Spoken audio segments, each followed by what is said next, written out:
Lascian Corla, and thank you for affording me the opportunity this evening to speak on this private members' bill on behalf of the Government. As you are aware, new arrangements to regulate the short-term letting sector under the Planning Code were introduced in July 2019.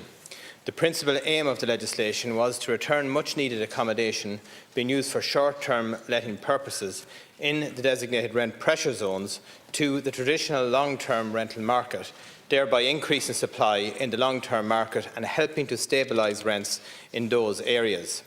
As has already been outlined, Deputy O'Brien's bill essentially comprises two amendments to the pre-existing 2019 legislative provisions on short-term lettings. One, to make it an offence to advertise or let a house or part of a house in a rent pressure zone that does not have the necessary planning permission or exemption. And two, to enable the Minister to make regulations permitting the issuing of on-the-spot fines to persons, estate agents or online platforms that advertise or let properties for short-term letting purposes contrary to the statutory provisions. While the Government is not opposing Deputy O'Brien's bill, and while also acknowledging that it is well-intentioned and has some merit, it is considered that amending the Planning and Development Act as proposed is not the most appropriate mechanism to achieve the goals set out in the private member's bill. In this regard, I would make the following points.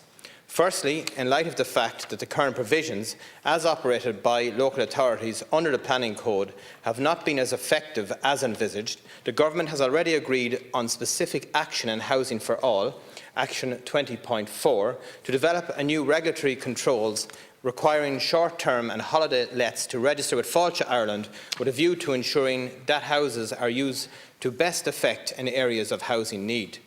Officials from my department and the Department of Tourism, along with Fáilte Ireland, have been working on new legislative arrangements to replace the current short-term letting provisions with a new registration system for short-term lets to be operated by Fáilte Ireland, which is intended to become operational by early 2023. While the precise details of the new arrangements remain to be finalised, it is envisaged that they will incorporate somewhat similar proposals to those in Deputy O'Brien's bill in terms of placing restrictions on advertising of short-term letting properties by their owners or agents on online platforms, as well as restrictions on online platforms themselves with associated penalties. These new arrangements will go further than what is proposed in the private member's bill and be easier and less cumbersome to enforce, with local authorities and the Planning Code no longer having any role in this area. Secondly, the proposal for the application of on-the-spot fines in relation to non-compliance with short-term letting provisions would be out of step with the existing approach and practice under the Planning and Development Act. On-the-spot fines are generally applied on routine minor offences with fairly nominal penalties. Planning offences are generally regarded as being more substantial, requiring conviction by the courts and the application of more substantial penalties, including fines and/or imprisonment as appropriate. It is considered that such a departure from existing approach under the Planning and Development Act would not be justified. By way of example of the type of penalties that can be applied in this area, the courts just last week issued a fine of €1,000 on the owner of a short-term letting property in Dublin for operating without the necessary planning permission or exemption, with €3,500 legal costs of the planning authority also being awarded against the property owner in question, in addition to having to bear his own legal costs in relation to the case. In any event, it is considered that the issue of on-the-spot fines in this area could best be examined in the context of a new registration system to be operated by the Department of Tourism rather than be introduced in the final months of the current short-term letting provision. Like all deputies across the political spectrum in the House, one of the key overriding priorities of government is to address the negative impacts of the current supply-constrained housing market on our society, particularly in those areas where housing demand is simply most acute. The proposed new registration system for short-term lets will specifically be targeted at assisting supply in the private rental market, and the Government looks forward to the publication of the necessary underpinning legislative provisions in this regard in the coming months and their subsequent urgent enactment. And just to say, Lascian Corla, that one of the key solutions to, obviously, the current crisis is to increase supply, and that was That is what government is singularly focused in doing. And just to hear deputies from the opposite benches, one by one, go through the various different constituencies, like I do in terms of my role, and see the huge constraint in supply. I had my clinic yesterday morning where you have a huge amount of people in very difficult, vulnerable circumstances, and pointing out the lack of availability of rental supply. So the first point I want to make is that we are all, as politicians, facing the vulnerabilities of our constituents and trying our very best to respond to them as quickly as we can. Secondly, which is quite amusing, that when you hear deputies citing the huge constraint in rental properties in their constituencies and advocate for a refundable rental credit, putting more fuel and fire on a constrained marketplace, encouraging prices to go up, and what happens then is the most vulnerable are affected. And that's diametrically opposite to the role, if you look at the Help to Buy scheme, which is incentivising new supply and new properties, which enabled well over 20,000 families get the keys to their new home. We look at the current rental market and you see a situation whereby thousands of landlords, over 85% of which have one property, have left the marketplace. And the response to the party opposite to that is to tax them more. Put a second home charge, which was included in their pre-budget submission, of €400 on every second property. All you have to do, Deputy Brin, is to look at your pre-budget submission last year. That was contained in it.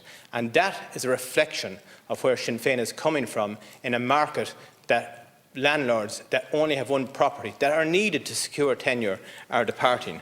I will point out what the government has done in relation to introducing tenancies of indefinite duration, trying to protect those vulnerable renting people, citizens in our state. Secondly, we introduced a number of pieces of legislation right through the COVID crisis to protect the most vulnerable and ensure people could stay in their tenancies when a massive challenge faced the state at that particular point in time. And also introducing new measures of tenure like cost rental, which again will be a huge asset in providing long-term sustainable tenure below the market rate, which again will be key in assisting citizens in trying to have security of tenure into the future.